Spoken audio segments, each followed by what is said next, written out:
पिछले वीडियो में बच्चों आपने देखा कि सत्याग्रह 1916, 1917, 1918 तीनों में गांधी जी ने 3 जगह बड़े आंदोलन किए, बड़े मूवमेंट किए और उनको बड़ी सफलता मिली।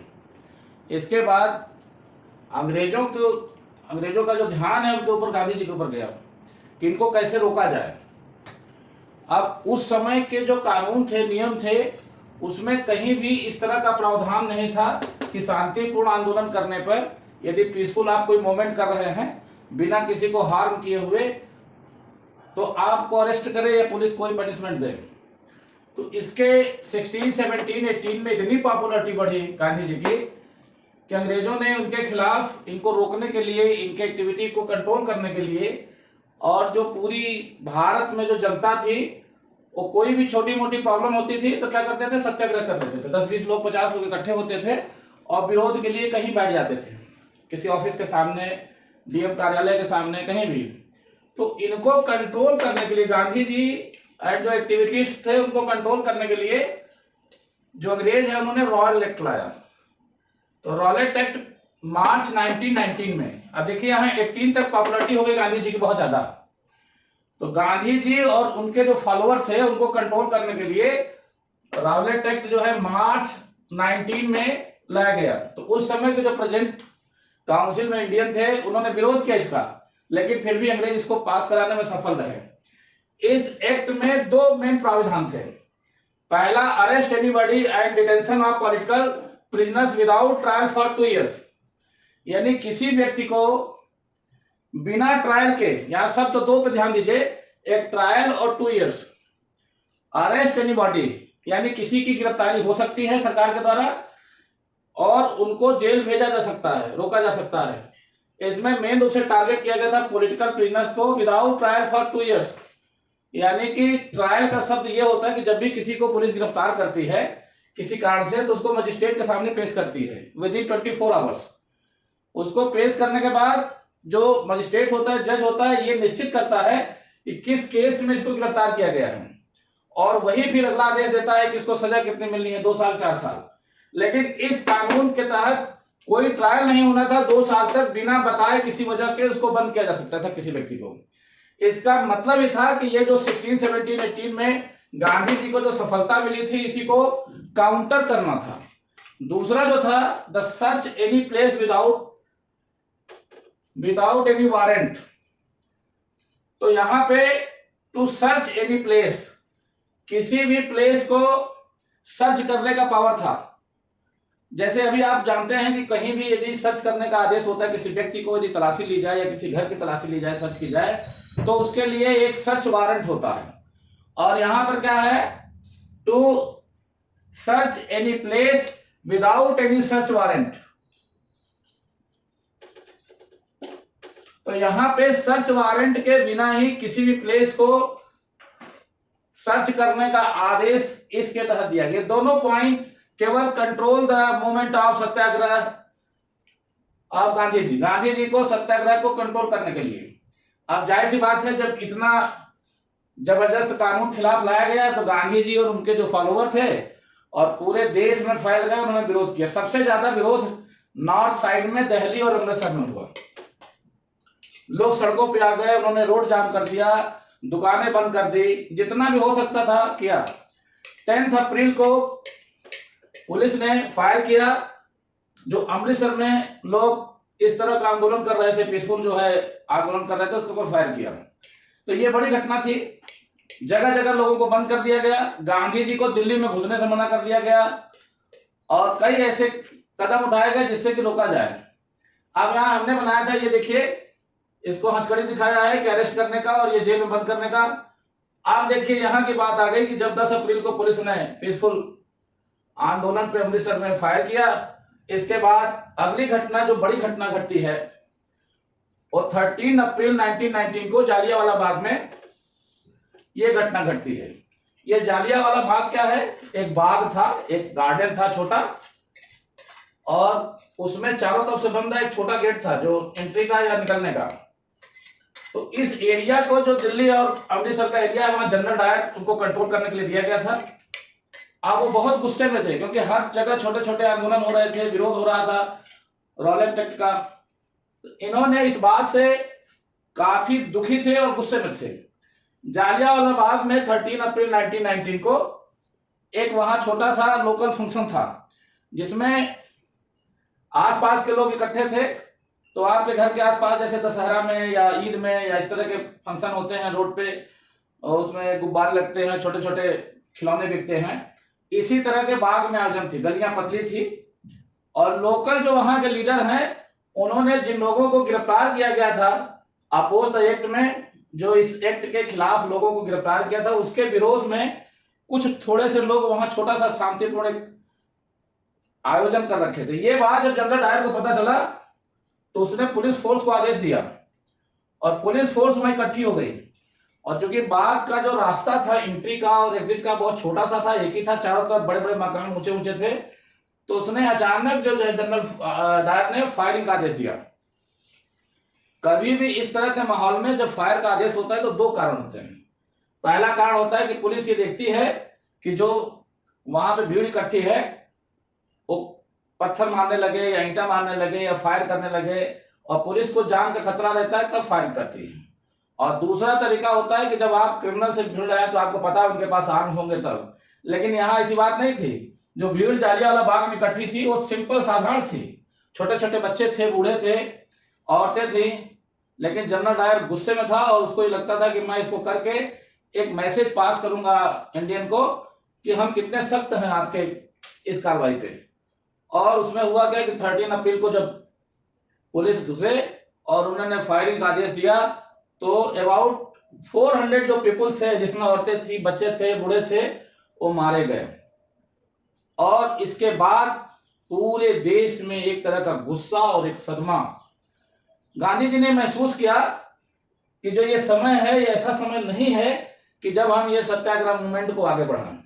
तो इसीलिए 13 अप्रैल 1919 के बाद गांधी जी ने इस सत्याग्रह मूवमेंट को वापस लिया।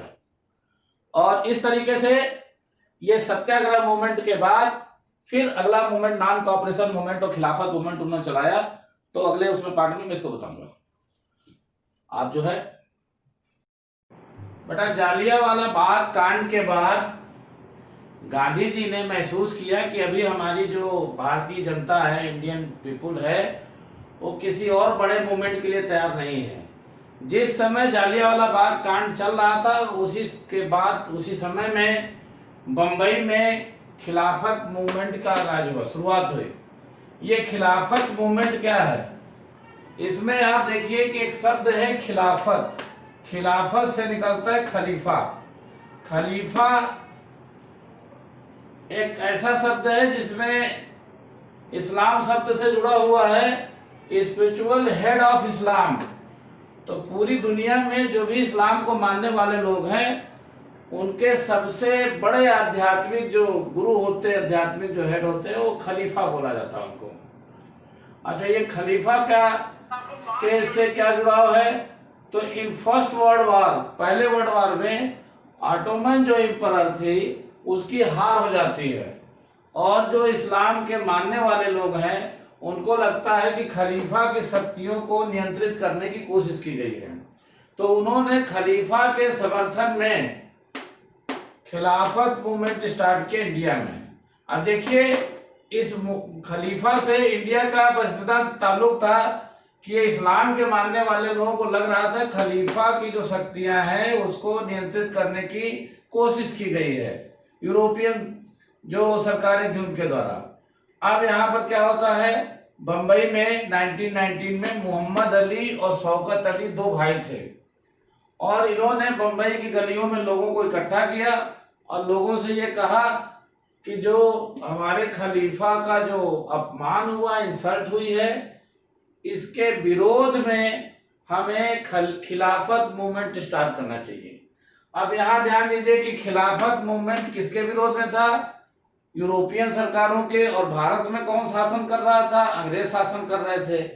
तो गांधी जी ने देखा कि खिलाफत मूवमेंट में जो मुस्लिम इस्लाम को मानने वाले लोग हैं वो अंग्रेजों से नाराज हैं और यदि भारत में रहने वाले दो बड़े समुदाय हिंदू और मुस्लिम इकट्ठे हो जाएं और अंग्रेजों के खिलाफ लड़े तो उनके किसी भी आंदोलन को एक बड़ा बल मिलेगा।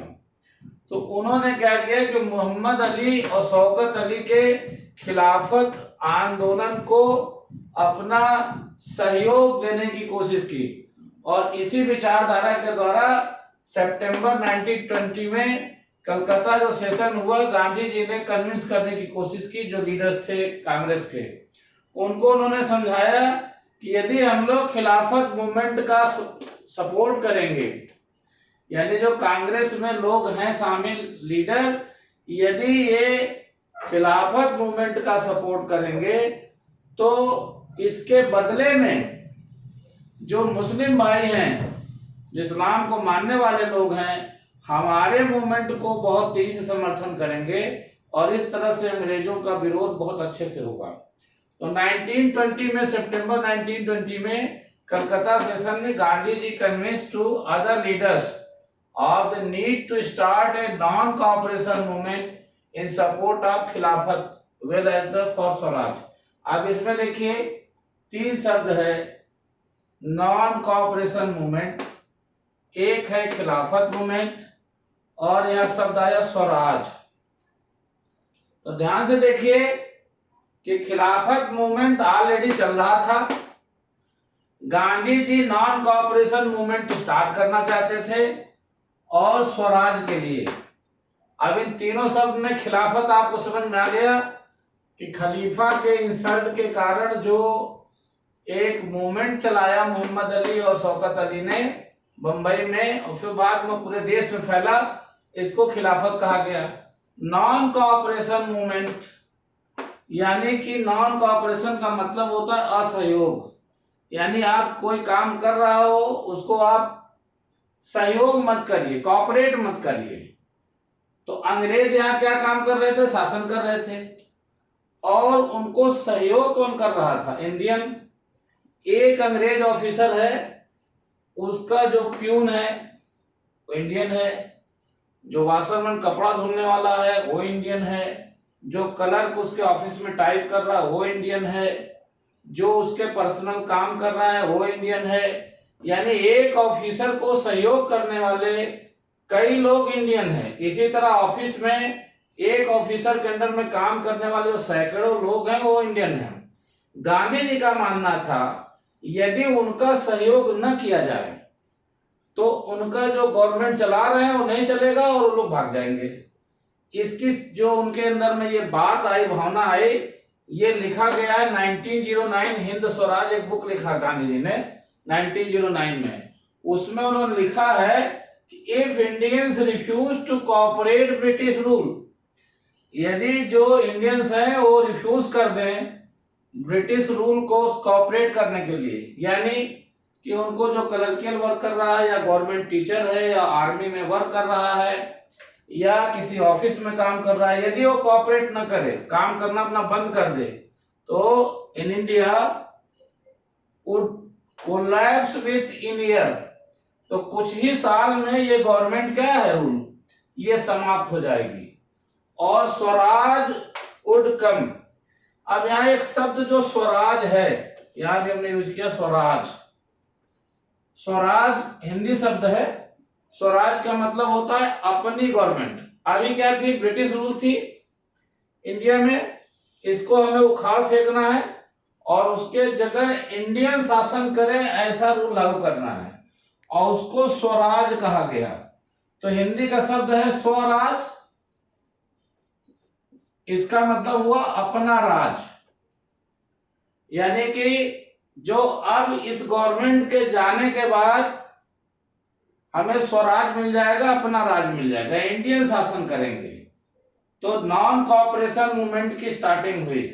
अब यहाँ पे नॉन कोऑपरेशन जो विचारधारा आई लोगों के अंदर और गांधी जी के अंदर, इस पे बड़ा कंफ्यूजन था।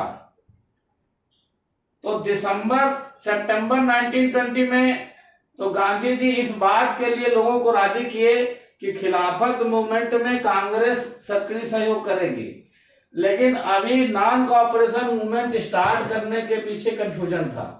कुछ लीडर्स चाहते थे कि 1920 में जो इलेक्शन हो रहे हैं उसमें भाग लेना है और यदि कोई नया मूवमेंट स्टार्ट करेंगे तो लोग जो है वायलेंस करेंगे और ये खत्म हो जाएगा। तो उसमें वो लोग कंफ्यूज थे कि इसको स्टार्ट किया जाए कि नहीं किया जाए। कुछ लोग इस बात से कंफ्यूजन थे कि क्या ये सफल होगा कि नहीं सफल होगा, क्योंकि गांधी जी जिस तरह से बात कर रहे थे कि लोग नॉन कॉपरेट करेंगे, कॉपरेट नहीं करेंगे और ब्रिटिश वापस भाग जाएंगे, तो इसके सफलता पे कई लोगों का सहयोग था। इस तरीके से 1990 के बाद सितंबर 1920 में ये आंदोलन चलने की बात थी, लेकिन ये कंफर्म हुआ दिसंबर 1920 में नागपुर के अधिवेशन में। तो नागपुर में दिसंबर 1920 में फिर से एक सेशन हुआ, जिसे नागपुर सेशन कहते हैं। उसमें कई कंफ्यूजन के ऊपर चर्चा करते हुए लास्ट में गांधी जी इस बात के लिए सफल हुए कि जितने कांग्रेस के लीडर थे उनको इस बात के लिए तैयार किए कि नॉन कोऑपरेशन मूवमेंट स्टार्ट हो। लेकिन अभी एक समस्या थी कि नॉन कोऑपरेशन मूवमेंट का जो विचार गांधी जी ने दिया और स्वराज का विचार दिया, वो अलग अलग जो सोशल ग्रुप थे, अलग अलग एरिया थे, उनके अंदर में इस बात को लेके कि नॉन कोऑपरेशन मूवमेंट है क्या और स्वराज क्या है, अलग अलग अर्थ निकाले गए। तो अभी हम इसको बताएंगे कि आपको ये जो स्वराज और नॉन कोऑपरेशन मूवमेंट है, अलग अलग सोशल ग्रुप पे इसका क्या इफेक्ट हुआ और क्या क्या मीनिंग लिए। 1919 के नागपुर सेशन में इस पे सहमति बन गई कि हाँ इसको स्टार्ट किया जाए। गांधी जी इस बात पे सफल रहे कि कांग्रेस के लीडर इस बात के लिए एक मत हो जाए कि नॉन कोऑपरेशन मूवमेंट स्टार्ट किया जाए। गांधी जी ने लोगों को समझाया कि जो नॉन कोऑपरेशन मूवमेंट हो, असहयोग आंदोलन हो, वो 3 स्टेप में हो। पहले स्टेप में सरेंडर ऑफ टाइटल्स, मेडल्स। तो लोगों को पहले अंग्रेज अलग अलग ग्रुप में बांट करके रखते थे, जो उनकी मदद करते थे उनको टाइटल्स देते थे, राय, चौधरी या सर करके ऐसा टाइटल देते थे, या कई मेडल भी देते थे जिससे कि वो उनके तरफ सिंपैथी रखें, उनको सपोर्ट करें। तो पहला स्टेप गांधी जी ने ये समझाया कि जितने लोगों के पास, इंडियन के पास टाइटल्स, मेडल्स है, उसको रिटर्न कर दें, सरेंडर करें। दूसरा स्टेप उन्होंने बाइकॉट ऑफ सिविल सर्विसेज। उनको पता था कि जो गवर्नमेंट जॉब कर रहे हैं वो अंग्रेजों को डायरेक्ट मदद कर रहे हैं और अंग्रेज हुकूमत जो है वो उन्हीं के बेस पर टिकी हुई है। तो सबसे ज्यादा उन्होंने जोर दिया इसी पर कि boycott of civil services, army, court या गवर्नमेंट स्कूल।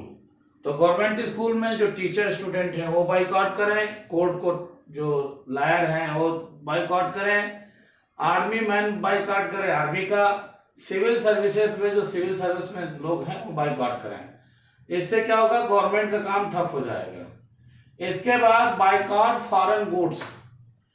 सबको पता था कि अंग्रेज भारत में आए थे व्यापार करने के लिए, ट्रेड के लिए, और वो चाहते थे कि हमारे जो सामान, प्रोडक्ट हैं वो हमारे यहाँ इंडिया में बिके, जिससे उनको ज़्यादा से ज़्यादा प्रॉफिट हो, और इंडिया में बनने वाले सामान को वो इस तरीके से सिचुएशन क्रिएट करते थे कि वो सामान बिके नहीं। तो गांधी जानते थे कि यदि उनके जो बने हुए सामान हैं अंग्रेजों के, यदि इंडियंस नहीं खरीदेंगे तो उनको इकोनॉमिक नुकसान होगा और इसकी वजह से वो यहाँ से भागना चाहेंगे। तो इसमें उन्होंने जो विदेशी शराब थी उसको, विदेशी जो कपड़े थे वो चीजों को उन्होंने बाइकआउट करने के लिए कहा। तो जहां जहां भी गांधी जी स्पीच देते थे अपना, वो इसके बाद वो एक प्रोग्राम करते थे कि जो भी फॉरेन गुड्स है या फॉरेन जो ड्रेस है उसको लेकर के होलिका की तरह जलाया है। तो ये बहुत बड़ा रहा। इसके बाद नॉन कोऑपरेशन मूवमेंट स्टार्ट हुआ। अब इसको 3 भागों में बांट के हम देखते हैं कि अलग अलग सोशल ग्रुप पे इस नॉन कोऑपरेशन मूवमेंट का क्या असर पड़ा। और लोगों ने स्वराज शब्द को किस तरह से लिया। तो पहला है द मूवमेंट्स इन टाउन्स, यानी शहरों में इसका क्या असर पड़ा। तो सबसे पहले शहर में जो टीचर्स थे, स्टूडेंट थे, जो गवर्नमेंट स्कूल के, उन्होंने स्कूल छोड़ दिया। Teacher student left government school. Council election होने वाला था उसी टाइम, उसको बॉयकॉट किया। इसमें एक इंटरेस्टेड बात है कि पूरे देश में काउंसिल इलेक्शन को बॉयकॉट किया गया, लेकिन मद्रास में नहीं हुआ। वहां एक छोटी पार्टी थी, जस्टिस पार्टी, ये नॉन ब्राह्मण लोगों का था। मद्रास में उस समय में एक बहुत बड़ा वर्ग था जो ब्राह्मण नहीं थे। तो ये सोचते थे कि हमको किसी तरीके से समाज में अच्छे स्थान प्राप्त करना है, या अपने सोशल ग्रुप जो नॉन ब्राह्मण लोग हैं वो अपने को ऊपर उठाने के लिए प्रयास थे। तो वो सोचते थे काउंसिल इलेक्शन में पार्टिसिपेट करेंगे और जीत करके आएंगे। लेकिन उस समय में गांधी जी चूंकि नॉन कोऑपरेशन मूवमेंट चला रहे थे और उन्होंने काउंसिल इलेक्शन को बाइकआउट करने के लिए कहा। लेकिन ये जो जस्टिस पार्टी थे, नॉन ब्राह्मण लोग थे, इन्होंने गांधी जी की इस बात को स्वीकार नहीं किया। तो कभी कभी एक नंबर का मार्क्स आता है व्हाट इज जस्टिस पार्टी और क्या इनका एम था। तो इनका एम यही था कि हम लोग काउंसिल इलेक्शन में ज्यादा से ज्यादा लोग भाग लेकर के और अपने समाज को आगे बढ़ाएं। तो जब ये मूवमेंट टाउन में फैला तो आग की तरह इसका असर हुआ। जितने भी विदेशी सामान थे, फॉरेन गुड्स, उसका बाइकआउट हुआ। तो जो व्यापारी थे वो सामान लाना बंद कर दिए। उसके बाद जो औरतें थी, जो कांग्रेस के कार्यकर्ता थी, उन्होंने शराब की दुकानों के सामने प्रदर्शन किया, शराब की दुकानों को बंद करा दिया। इससे उनका बहुत बड़ा आर्थिक नुकसान हुआ। टीचर्स और गवर्नमेंट स्कूल के जो स्टूडेंट थे उन्होंने स्कूल छोड़ दिया। तो इस तरीके से टाउन एरिया में, शहरों में ये मूवमेंट बहुत तेजी से फैला। लेकिन कुछ दिनों के बाद कुछ ऐसे कारण थे कि इसकी सफलता स्थिर नहीं रह पाई, स्टेबल नहीं हो पाई। क्यों? पहला कारण था कि जो बाइकआउट फॉरेन गुड्स था, जिसमें कपड़े शामिल थे, उसके विकल्प के रूप में भारत में खादी का था विकल्प, जो बहुत महंगा होता था और चूंकि उसके बनाने में काफी समय और पैसा लगता था, इसलिए जो सामान्य गरीब लोग थे खादी को पहन नहीं पाते थे। इसी तरह टीचर्स और स्टूडेंट ने जो स्कूल छोड़ दिया, उनके पास कोई विकल्प नहीं था, कोई ऑप्शन नहीं था, कोई दूसरा स्कूल गांधी जी ने नहीं बनाया था कि वो फिर उसमें पढ़ सकें। और जो लॉयर थे उन्होंने जब कोर्ट का बहिष्कार किया तो कुछ दिनों के बाद कोई उनके पास ऐसे जीविका का साधन नहीं था जिससे वो अपना घर चला सके। तो इस तरह से धीरे धीरे ये बहुत तेजी से, जितनी तेजी से फैला ये मूवमेंट, उतनी तेजी से ये वापस हुआ। अब आते हैं ग्रामीण इलाके में, कंट्री साइड, गांव के इलाके में। तो यहाँ पे रिवेलियन इन कंट्री साइड इसने लिखा कि वहां पे बहुत तेजी से संघर्ष हुआ। अब इसको हम 3-4 भागों में देखते हैं। पहला है अवध एरिया में। अवध का मतलब है उस समय जो ये फैजाबाद, अयोध्या, प्रतापगढ़ या इलाहाबाद से सटा हुआ, इस इलाके में जो तालुकदार थे और जमींदार थे, लैंडलॉर्ड्स एंड तालुकदार। ये तालुकदार शब्द का होता है जो लगान, रेवेन्यू वसूलते हैं। तो कहीं कहीं ये काम जमींदार करते थे, लैंडलॉर्ड्स करते थे, और कहीं कहीं तालुकदार करते थे। ये रेवेन्यू वसूल करके अंग्रेजों के पास पहुंचाते थे। अब इस अवध एरिया में एक थे बाबा रामचंद्र दास। तो वो क्या थे, पहले कॉन्ट्रैक्ट लेबर थे और अंग्रेजों के साथ कहीं पर वो गए थे, वहां उनको अंग्रेजों ने धोखा दिया था। तो अंग्रेजों से बहुत चिढ़े हुए थे और लोकल लीडर के रूप में काफी फेमस थे। उन्होंने लगभग 300 गांव में घूम घूम करके अंग्रेजों के लगान न देने के पक्ष में लोगों को कन्विंस किया। यानी कि कहा कि आप, अब स्वराज आ गया है और अब स्वराज आ गया है तो हम लोग का राज आ गया है गांधी जी के अनुसार, और हम लोग कोई भी टैक्स नहीं देंगे। अवध एरिया में एक और बात ये थी कि लोगों से बेगार कराया जाता था। ये बेगार हिंदी शब्द है। बेगार का मतलब होता है कि किसी व्यक्ति को आपने काम कराया, उसके बदले में उसको पेमेंट नहीं किया। तो वहां जो गरीब लोग थे उनसे खेतों पे काम कराते थे जमींदार, लैंडलॉर्ड्स, और उनको बदले में कुछ देते थे या नहीं भी देते थे। यानी जो वेतन या उनको जो उसके बदले में मजदूरी मिलनी चाहिए थी वो नहीं देते थे, इसी को बेगार कहते थे। तो रामचंद्र दास ने दो काम किया। एक तो लैंड रेवेन्यू के कलेक्शन का विरोध किया, ताल्लुकदारों को, जमींदारों को उन्होंने आगाह किया कि आप इसको नहीं कर सकते। दूसरा उन्होंने काम किया कि जो लोग बेगार करते थे उन्होंने मना कर दिया कि आप बेगार नहीं करेंगे। इससे एक वहां बड़ी लड़ाई हो गई जमींदारों और तलबदारों के बीच और एक आम किसानों के बीच में। तो उन्होंने एक आंदोलन निकाला, सोशल बाइकाट। सोशल बाइकाट, पहले जो गांव या देहात से ताल्लुक रखते हैं लोग इस बात को जानते हैं कि पहले जो जमींदार या कोई दबंग आदमी गांव के लोगों को सताता था तो लोग ऐसे एक मीटिंग करके कह देते थे कि उसके घर नाई नहीं जाएगा, धोबी नहीं जाएगा। तो नाई और धोबी बंद, यानी कि वो नहीं जाएगा, उसको धमका देते थे, उसे डरा देते थे कि तुम जाओगे नहीं। तो डर के मारे धोबी या नाई उस ताल्लुकदार या जमींदार के घर नहीं जाता था। इसको नाई बंद, धोबी बंद कहते थे। तो अवध इलाके में लगभग 300 जो विलेज थे उस इलाके में इस तरह का आंदोलन बहुत तेजी से हुआ। जब ये बात गांधी जी को पता चला तो उन्होंने जवाहरलाल नेहरू को भेजा इस बात को पता लगाने की आंदोलन कैसा है। लेकिन चूंकि ये आंदोलन में कहीं कहीं वायलेंस भी होता था, जो लोग थे वो जमींदार और ताल्लुकदारों के जो अनाज थे उनको लूट लेते थे, उनको घरों को लूट लेते थे, ऐसी शिकायत गांधी जी के पास आई। और जो वहां के जमींदार ताल्लुकदार थे वो कांग्रेस को कहीं ना कहीं सपोर्ट करते थे। तो गांधी जी ने दोनों बातों को ले करके जो वहां पे चल रहा था, ये रिबेलियन चल रहा था, नॉन कॉपरेशन मूवमेंट का स्वराज मूवमेंट चल रहा था, या वहां पे जो मूवमेंट चल रहा था किसानों को, उसको कांग्रेस ने सक्रिय सहयोग नहीं किया। कहीं ना कहीं गांधी जी को लग रहा था कि यदि हम ये सहयोग करेंगे तो हमारे ऊपर इसका आरोप लगेगा कि हम वायलेंस का सहयोग कर रहे हैं। दूसरा घटना जो आदिवासी एरिया था, जहां पे आदिवासी लोग रहते थे, उनके खेत खलिहान, जमीन, जंगल सब अंग्रेजों ने अपने अंडर कर लिया था।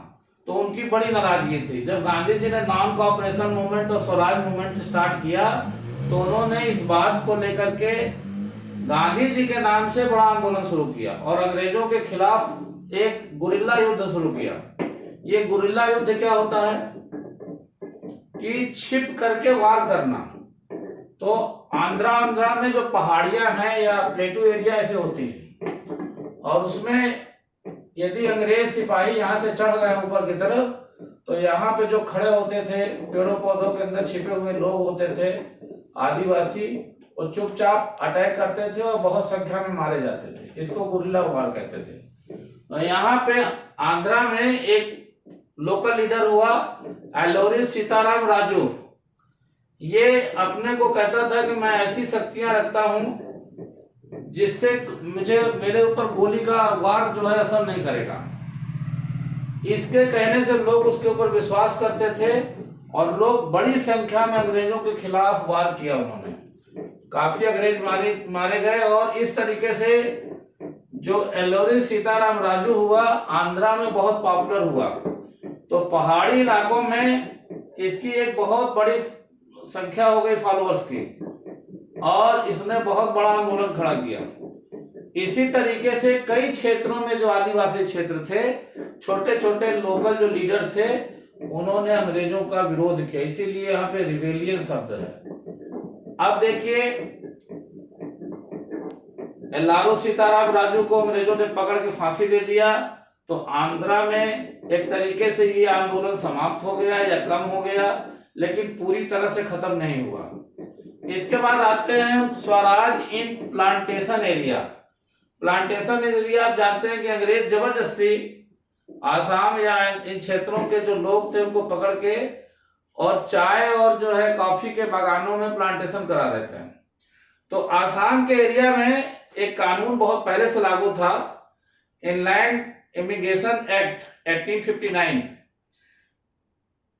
इस एक्ट में कहा गया था या ऐसा प्रावधान था कि कोई भी व्यक्ति बागान में, जो चाय के बागान में है, वहीं रहेगा, वहीं वर्क करेगा और अपने घर नहीं जाएगा। तो जो चाय के बागान होते हैं ऐसे पहाड़ी इलाकों में ऊपर की तरफ, पहाड़ों की तरफ होते हैं, लोगों के घर नीचे के स्तर में होते हैं। तो यहाँ पे जो बागान होते थे, यहीं पे जो है रहने की व्यवस्था थी, बैरक हुआ करती थी। लोग अपने घरों तक नहीं आ पाते थे, 6-6 महीने, साल भर हो जाते थे नीचे आने में। तो ये डिस्टेंस बहुत कम होता था, लेकिन लोगों को चूंकि इस एक्ट में कहा गया था कि आप बिना परमिशन के जा नहीं सकते थे, और बहुत कम परमिशन देते थे लोग जाने के लिए, तो उनको एक इमोशनल कष्ट था कि हम घर से नजदीक होते हुए भी अपने घर नहीं जा पा रहे हैं, और इसलिए वो दुखी थे, बहुत दुखी थे, नाराज थे अंग्रेजों से। जब गांधी जी का ये नॉन कोऑपरेशन मूवमेंट और स्वराज मूवमेंट आया, तो इनको लगा कि हमें ये छूट मिल गई है कि हम अपने घर जा सकते हैं बिना परमिशन के, और बड़ी संख्या में लोगों ने वहां के अधिकारियों की अवहेलना करते हुए अपने घर की तरफ मूव कर गए, जो भी जहां जाना चाहा।